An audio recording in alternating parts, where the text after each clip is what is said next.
সুপ্রিয় দর্শক, আজকে আমাদের মাঝে উপস্থিত রয়েছেন সঙ্গীত শিল্পী উত্তম কুমার রায়। শুভ সকাল, কেমন আছেন? শুভ সকাল, আমি ভালো, আপনি? আমি বেশ ভালো আছি, আপনাকে অসংখ্য ধন্যবাদ। আমরা জানি যে আপনি 30 বছর ধরে গান করছেন, সো এই 30 বছরের গানের সাথে জার্নিটা কেমন ছিল, কেমন কেটেছে সময়টা, এবং প্রথমের যে দিকে যখন গান শুরু করেছিলেন তখন কি ভেবেছিলেন এত দিনের জার্নিটা করতে পারবেন? কঠিন প্রশ্ন, কিন্তু মূলত আসলে গানটা তো ভালোবেসে করা। ওই স্ক্রিনে থাকবো, স্টেজ মাথাবো বা অ্যালবাম হবে, এইরকম ব্যাপার প্রথম দিকটায় ছিল না।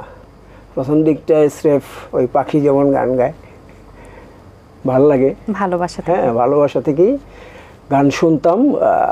এই উপমহাদেশের বিখ্যাত সব শিল্পী, মান্না দে, কিশোর কুমার, হ্যাঁ, শ্যামল মিত্র, ওনাদের গান শুনে শুনে তুলে ফেলতাম হুবহু। আচ্ছা, তখন তো রেডিওর আমার যুগ ছিল, সবসময় একটা রেডিও। এখন যেমন আমাদের স্মার্টফোন একটা সঙ্গে থাকে, তখন ছিল বেতার, হ্যাঁ, কলকাতার বা বাংলাদেশের বিভিন্ন। তো এই শুনে শুনেই গানের প্রতি ভালোবাসা।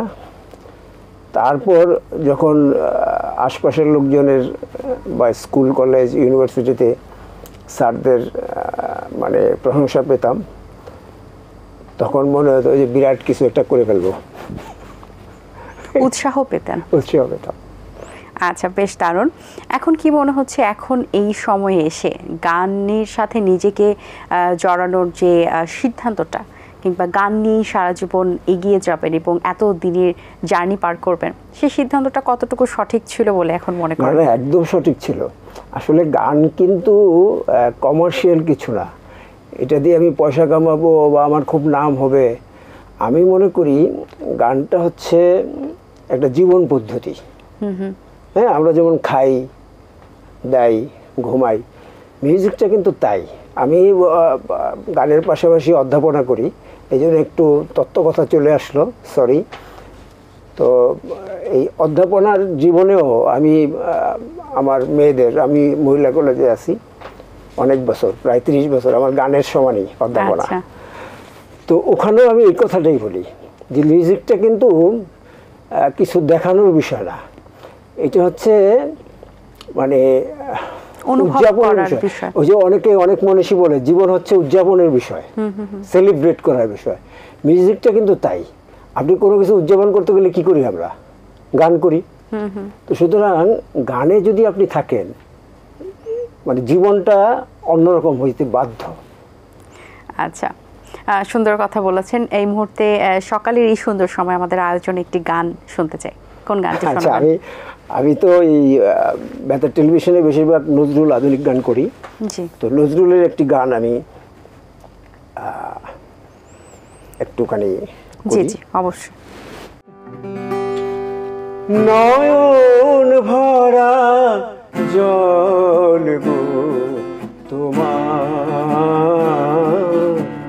আঁচল ভরা ফুল, নয়ন ভরা জল গো তোমার, আঁচল ভরা ফুল,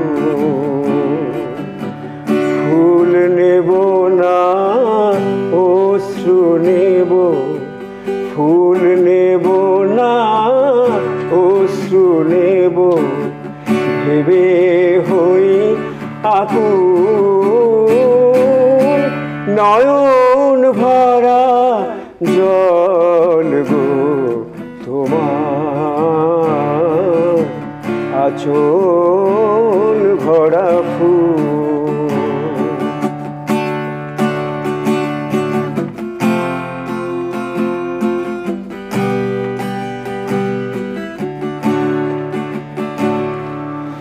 ফুল যদি তোমার হাতে,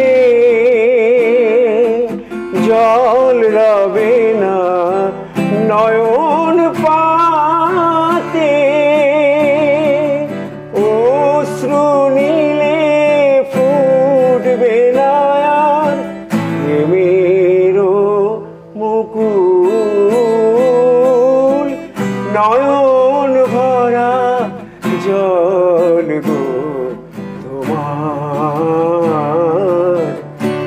মন ভরা ফুল।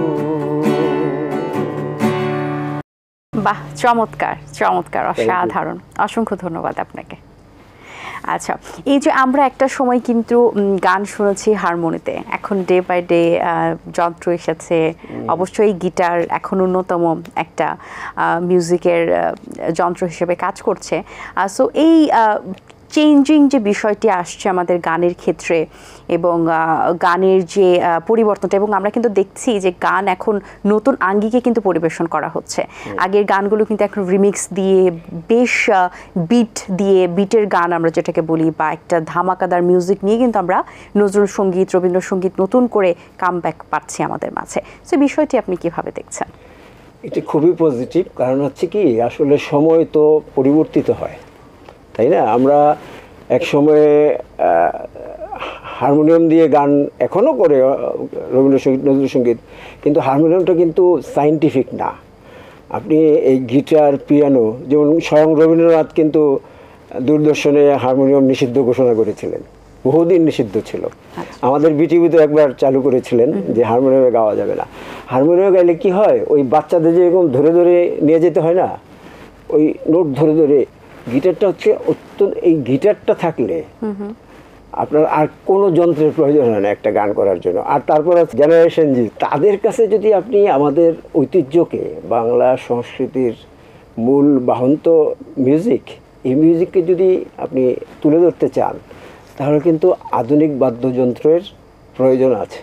আপনি দেখবেন যে আজকালকার ট্যালেন্টেড সব ছেলে মেয়ে একটা গিটার দিয়ে কি চমৎকার করে গান করছেন। গিটারটা হচ্ছে খুবই সায়েন্টিফিক, এবং গিটারে গান গাওয়াটা পারফেকশনটা অনেক বেশি আসে। হ্যাঁ, আমরা যারা গিটারে গান করি চেষ্টা করি পারফেকশনটা ভালোভাবে আনার জন্য। এবং সেই সাথে কিন্তু এখন নতুনদের মাঝে আমরা দেখি শেখার আগ্রহটাও কিন্তু বেশ বেড়েছে। তারা কিন্তু বিভিন্ন ধরনের যন্ত্র মিউজিকের যেন তারা ট্রাই করছে, তারা শিখছে, এবং কেউ হয়তো বা গান গাইতে পারে না, কিন্তু তারপরও কিন্তু সে যন্ত্র বাজানোটা একটা এক্সাইটমেন্টে কিন্তু শিখে ফেলছে। এটা বেশ ভালো। এবং আমাদের জেনজি যেটা বলছিলেন আপনি, নতুন প্রজন্ম বা এই জেনারেশনে যারা আছে, তাদের মধ্যে কিন্তু গানের একটা বেশ চাহিদা আছে, এবং তারা গান বেশ এনজয় করে। এবং তারাও দেখা যায়, আমরা রাস্তাঘাটে কিন্তু দেখতে পারি আড্ডা, বন্ধু বান্ধব মিলে কিন্তু গান বাজনা করছেন। এটাই উচিত। কিন্তু আসলে হচ্ছে কি, আপনি যদি দেখবেন কিছু লোক একবারে মন মরা করে বসে থাকে, কিছু লোক উদ্ধত, কিছু লোক আপনার হতাশ, এদের দিয়ে কিন্তু সমাজের কোনো কাজ হয় না, নিজের জন্য কাজ হয় হিসেবে কিন্তু গান কাজ করে। আপনি একটা মানুষ যখন দেখবেন আনন্দে থাকবে, সে তখন চারপাশটা আনন্দে ভরে তুলবে, নিজের আলোকে কিন্তু তখন সমাজটা আলোকিত হবে। জি, এবং তাদের মধ্যেই যে গানের যে আগ্রহটা দেখছি, এবং নতুন প্রজন্ম থেকে শিল্পী অনেক আসছে আমাদের মাঝে, যারা আছেন অনেক দিন ধরে, যেমন আপনি অনেক দিন ধরে গান গাইছেন, এখন আপনি 80-90 দশকের গান শুনেও বেশ অভ্যস্ত, এবং সেই সাথে এখন জেনারেশনে যে গানগুলো বেরোচ্ছে সেগুলোও শুনে আপনারা অভ্যস্ত। কিন্তু এখন যে ধরনের গান তৈরি হচ্ছে, বা আমরা যে ধরনের গান দেখছি, সেটা কিন্তু ট্রেন্ড এবং ভাইরাল, এই দুটো কথার মাঝেই কিন্তু সীমাবদ্ধ থেকে যাচ্ছে। যে গান ভাইরাল হয়েছে, আমরা সেই গানটাকে বলছি বাহ, বেশ জনপ্রিয় গান, কিংবা যে গানটা ট্রেন্ডি থাকছে, সেই গানটাকে আমরা বলছি এটা ট্রেন্ডি গান। তুমি এই গান জানো না, তাহলে তো কিছুই জানো না। বিষয়টা হচ্ছে এটা যুগের সাথে তাল মিলিয়ে চলা। সো এই বিষয়টি আসলে আমাদের নতুন প্রজন্মের জন্য কতটা আসলে সুফল, নাকি আসলে নেগেটিভ, এটা আপনার মত? খুবই গুরুত্বপূর্ণ একটা প্রশ্ন। তো এটা খুবই কি বলে, এটা নেতিবাচক একটা দিক আছে। হ্যাঁ, মানে হয়েছে কি, আপনার ভালো জিনিস কিন্তু ভাইরাল হয় না, ভাইরাল হয় হচ্ছে সস্তা জিনিস। হ্যাঁ, শুদ্ধ জিনিস ভাইরাল হইতে আপনি দেখবেন না। এই যে ফেসবুকটার মধ্যে দেখবেন যে সোশ্যাল যে হ্যান্ডেলগুলো আছে, সব জায়গাতেই, যেমন এই যে কিশোর কুমার, মান্না দে, বা রাশিদ খান, বা এই কাজী নজরুলের গান, রবীন্দ্রনাথের গান, এইগুলো ভাইরাল হতে আপনি দেখবেন না। খুব সস্তা কথা, খুব এমনকি আপত্তিজনক জিনিসগুলো কিন্তু ভাইরাল বেশি। হ্যাঁ, এবং এগুলোর দর্শকও বেশি। খুবই দুর্ভাগ্যজনক এটা। এবং দেখবেন যারা এই যে দীর্ঘদিন মিউজিক, আমরা কিন্তু মিউজিকটা সাধনা হিসেবে দেখি, আমরা সাধনা করি, প্রতিদিন ভোরবেলা অন্তত 1-2 ঘন্টা আমাদের রেয়াজ করতে হয়। কিন্তু দেখবেন ভাইরাল হচ্ছে কারা এবং প্রোগ্রাম পাচ্ছে কারা? সঙ্গীত সাধকরা কিন্তু পাচ্ছে না। যারা মনে করেন যাদের গান আমরা গাই তাদের অবস্থা কিন্তু খারাপ, কিন্তু দেখা যাচ্ছে ওই যে একটা কাভার সং করলো বা মিউজিক ভিডিও, এখন হ্যাঁ মিউজিক ভিডিও লাখ টাকা দিয়ে করলো, ওইটার একবারে ছড়াছড়ি, এটা নেগেটিভ একটা বিষয়। এবং মিউজিকটা তো এখন শোনার সাথে সাথে কিন্তু দেখারও একটা বিষয় দাঁড়িয়েছে, আমরা কি দেখছি, কিভাবে উপস্থাপন করা হচ্ছে, হওয়া উচিত না। মিউজিকটা কিন্তু আসলে শোনার বিষয়। হ্যাঁ, এবং কিছু ভালো গানও অবশ্যই তৈরি হচ্ছে এবং দর্শকরা পছন্দ করছে, এবং আমাদের মাঝে এখনো আমরা সেই গানগুলো শুনছি নতুনদের মাঝে। সো এখন গান নিয়ে কেমন ব্যস্ততা চলছে এবং কি কি গান আমরা আগামীতে আপনার কাছ থেকে পাচ্ছি? গান এখন তো জানেনই অ্যালবামের যুগ শেষ, এখন সিঙ্গেল মিউজিক ভিডিওর যুগ চলে এসেছে। আমরা এই স্টুডিওতে দৌড়াতাম, রেডিও টেলিভিশনে দৌড়াতাম, এখন ঘরে ঘরে স্টুডিও। যেমন আমারও একটা সেটআপ আছে। হ্যাঁ, আমি প্রতিদিনই গান বানাই। আমার ইউটিউবে প্রতিদিন চেষ্টা করি একটা গান দিতে, সেটা কাভার সং হোক অথবা বেসিক সং হোক। আচ্ছা, হ্যাঁ, যদিও রেডিও টেলিভিশনে আমরা শিডিউলে আমরা গান করি, আমি রেডিও টেলিভিশনের হোক কি বলে সুরকার, সঙ্গীত পরিচালক হিসাবেও কিছু কাজ করি, কিন্তু গান বানানোটা একটা প্রতিদিনকার বিষয় হয়ে গেছে। আচ্ছা, গান নিয়ে যখন কথা হচ্ছে, আপনার একটি মিউজিক ভিডিও আমরা দর্শকদেরকে দেখাতে চাই। সো কোন মিউজিক ভিডিওটি আপনি দেখাতে চাইবেন? সবশেষ যেটা, সেটা হচ্ছে পরাণ বন্ধু। আপনাকে কোন ধরনের গান বেশি টানে বা আপনি স্বাচ্ছন্দ্য বোধ করেন এই ধরনের গান গাইতে? কঠিন প্রশ্ন। আসলে গানটা বিভিন্ন ধারা তো। ওই একটা কথা আছে না যে ইলিশ মাছ কিন্তু প্রতিদিন ভালো লাগে না। কোন জিনিস কিন্তু প্রতিদিন ভালো লাগে না, এটা স্বাভাবিক। মিউজিক ক্ষেত্রে তাই। আমার যেমন উচ্চাঙ্গ সঙ্গীত ভালো লাগে, ঠিক তেমনি আমি রক মিউজিকও শুনি। আচ্ছা, নজরুল, আধুনিক, এগুলো তো আছেই। তো সময়, মেজাজ, পরিবেশ এইসবের ভিত্তি করেই আসলে গানের মজা লাগাটা। এবং আমি একটু ভার্সেটালিটি পছন্দ করি, যার জন্য একঘেয়েমিটা আপনি রাখতে চান না গানের। আমার ইউটিউবে গেলে আপনি দেখবেন সব ধরনের গান আছে। আমি রাগ সঙ্গীতও করেছি, এই যে বর্ষায় আমি মিয়াকি মলহার দিয়েছি। তার মানে আপনি সব ধরনের দর্শককে নিজের দিকে আকৃষ্ট করার চেষ্টা করছেন, যে যে গান শুনতে চায় সব ধরনের গানই আপনি গাইছেন। আচ্ছা, গানের প্রসঙ্গে আরেকটি গান শুনতে চাই, তারপর বাকি আলোচনা। আচ্ছা, এটি আমার ডেবু অ্যালবাম, যেটি সেই অ্যালবামের একটি গান। তখন তো এই দুইটি চ্যানেল ছাড়া, আপনাদের এইটা আর বিটিভির বাইরে এই দুইটা চ্যানেলই ছিল। তো এই গানটা একটি চ্যানেলে নিয়মিতই যেত। আমার চোখের জলে বহে নদী, বুকে কষ্টের ঢেউ, এই দুনিয়ায় আমার দুঃখ বুঝলো না তো কেউ। আমার চোখের জলে বহে নদী, বুকে কষ্টের ঢেউ, এই দুনিয়ায় আমার দুঃখ বুঝলো না তো কেউ। ও মাঝি রে,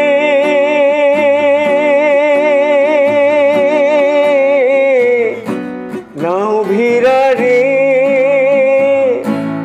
আমারে তোর সঙ্গে করে নে। ও মাঝি রে, নাও ভিড়া রে, আমারে তোর সঙ্গে করে নে।